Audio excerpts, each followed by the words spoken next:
Alright, so this is going to be a Costco item review of this beef loin top sirloin steak boneless cap off. Right, here you can take a closer look. There's the UPC code, right? Yeah, beef loin top sirloin steak boneless cap off. And you can see it's blade tenderized. For your safety, USDA recommends grilling product to a minimum internal temperature of 145 degrees as measured by a food thermometer with a 3-minute rest time. Alright, let's be real. I'm going to cook it to medium rare, so it's not going to get to that temperature. But I am going to sous vide it, so I don't know. Maybe that's going to make bacteria grow inside it more, but I've never had a problem with it. So anyways, here you go. Net weight, 3.76 pounds. Most of them are around this 4-pound mark or so. Alright, $10.99 a pound, and total price, $41.32. Alright, I'm going to take a few out, and then I'm going to season them up the way I usually do, like steaks. I'm kind of curious how it will turn out, and we'll see. Alright, so let's just open this up. Oh no, Oreo's probably going to try and eat it. I need to actually save a piece because my friend wants to use it to make pho. So we're going to be freezing it slightly, and then he's going to slice it really thin. So I'm going to actually take one big chunk out and put that for later. Okay, so we're going to take this out, and we'll take the big chunk out. Okay, I'm just going to use my hands. Oreo, no. No. Oreo's going to try and eat it. Alright, so we got these pieces. I'm going to season them, and then we're going to go ahead and put them in the, what do you call it, vacuum seal bags. Alright. So open it up like that. I'm going to separate them a little bit so that the seasoning can get in between. Okay, and maybe I'll keep one outside so I can cook it separately. So we'll just do these 3, and then the other one I'll keep separate. I'll put in a separate bag so that way I can give it a try. Alright, so we're going to just season it up. And this is just Kinder's The Blend salt, pepper, garlic powder. It's very simple. Normally I'll just use salt, pepper, and garlic powder. But with this, it's kind of, you don't even have to worry about getting the right proportions. So you just pour a whole bunch on. And if you want it more salty or less salty, you just put less or more or less. All right. So this seasoning is pretty nice and easy to do. All right. So if you want, you can just pat it all in there. Okay, this one's a bigger piece, so I probably will need more seasoning on it, but we'll see. All right, grab that, and we'll flip it over. There's the seasoning on the saran wrap, so we are going to have to kind of try and pick that all up later. Here you go. Okay, just like that. Alright, now we're going to sprinkle a bunch more on the other side. Usually beef, you can get quite a bit of salt on it. If anything, if it's too salty, just eat it with some rice or bread or mashed potatoes or something. But usually you can go pretty heavy on the salt for beef. Alright, so there we go. I'm not going to put the salt around on the edges. It's going to be sitting in the sous vide bag, so it'll be like in its own salty juices. So don't really need to worry too much about getting it all around. Okay.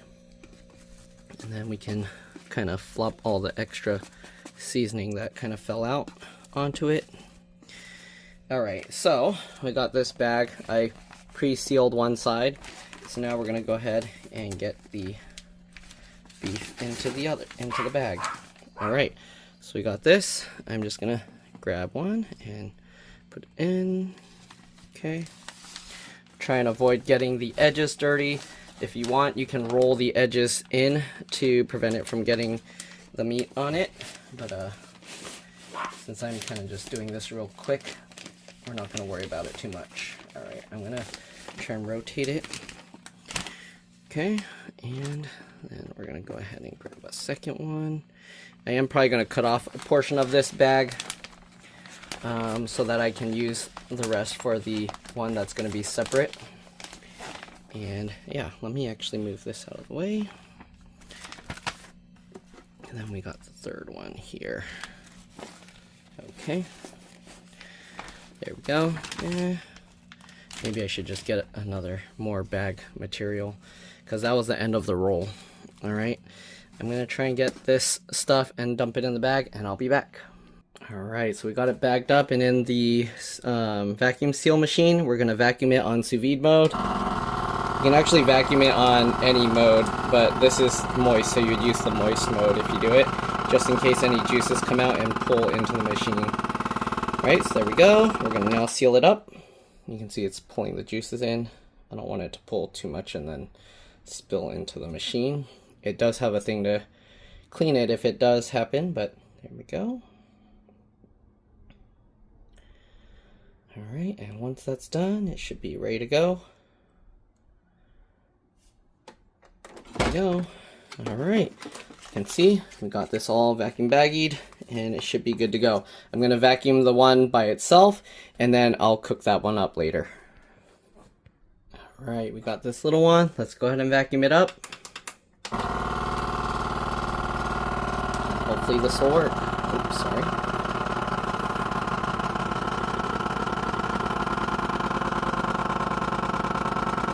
Okay, let's seal it. I don't know if it's going to work because it's really close to the machine, so the thing's probably wrinkling. I tried to cut the bag as close as possible so I didn't have to get a new roll. And let's see, hopefully it will be okay. Alright, and there we go. The seal actually is holding up well. We're going to put another seal just to be safe. Close it up right there. We can run the sous vide again, vacuum. I don't think it's going to do anything. Alright.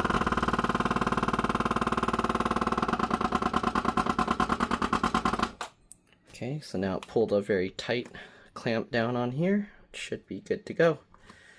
And yeah, so we're going to have to sous vide this one for about 2 hours. And then I can try grilling it up and see how it turns out. This one is kind of thin on the edge, so I don't know. It's probably going to get overcooked over there. But I guess we'll see. Alright, there you go. Let's go to the grill after we sous vide it for, I'm going to do, what, 128.5 for about maybe an hour and a half because this piece isn't that thick. And then we'll try grilling it up. Alright, so here we got it going. Again, we set the temper to 128.5 and we're going to let that go for about an hour and a half or so. Alright. Alright, so it's been here for over an hour and a half. Let's go ahead and take it out, pat it dry, and then we're going to sear the outside. Alright, so let's go ahead and pull it out of the bag. Just plop it on these paper towels here. Okay, get some more paper towels and we'll just pat it dry. Alright, that way we can get a nice crust on it. Let's flip it over here. Okay. Alright, and we'll bring it out to the grill. Alright, so we got this thing going. It's nice and hot. I'm going to go ahead and take this, plop it on there. Okay, get off. There we go. And let's see. We can put it higher. I don't know if we can put it on the highest level, but yep, we can. And there we go. So we're going to let this go for probably 30-40 seconds. Flip it, and then, yeah, we'll see. Alright, let's see. Oh, whoops, I left it too long. Alright, let's flip it over. And do the same on the other side. I lowered it one level, just so it doesn't get as burnt, but we'll see. Okay, we'll let it go. Sorry, it's hard to see because the light outside. Alright, you can actually see the meat. Oh, there you go. See it like bubbling up.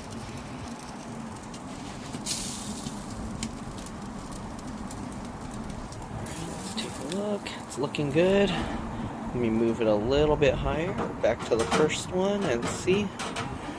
Let it go a little bit longer. It's really windy, so it's kind of, come on, you need to focus on the meat. There you go.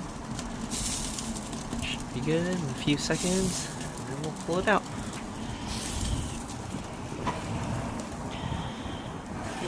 Maybe another 5 seconds or so.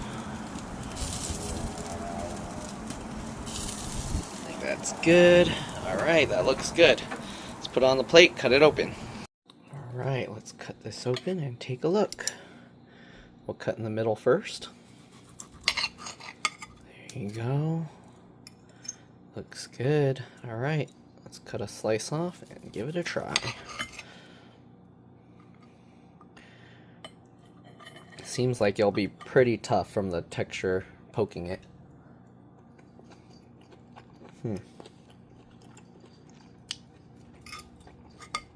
It's a pretty tough cut.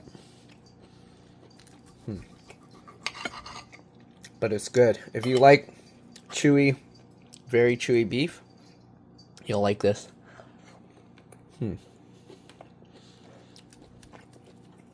Has a very nice flavor. Lots of chew.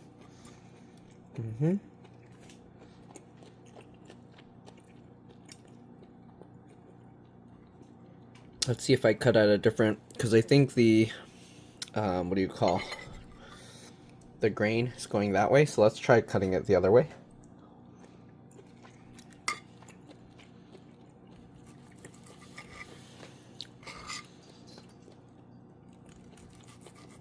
For tougher cuts, it's very important to cut the proper direction. Let's see how this goes.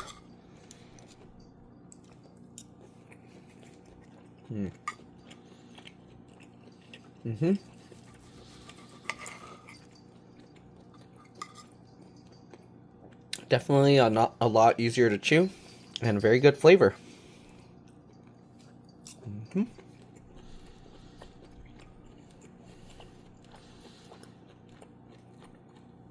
So yeah, if you get a cut of beef like this,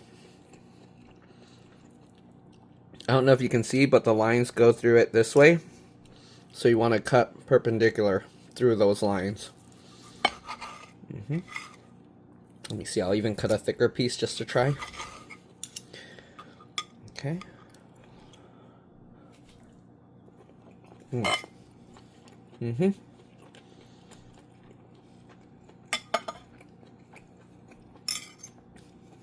Yeah.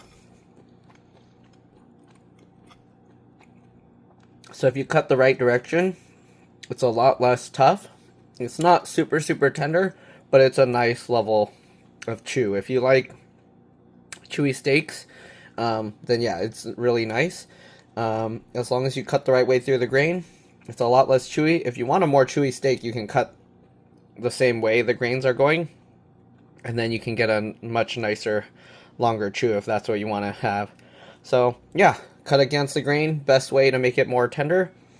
And yeah, it's pretty good. Alright, that's pretty much it. Thanks for watching, and I'll see you all in the next one. Bye.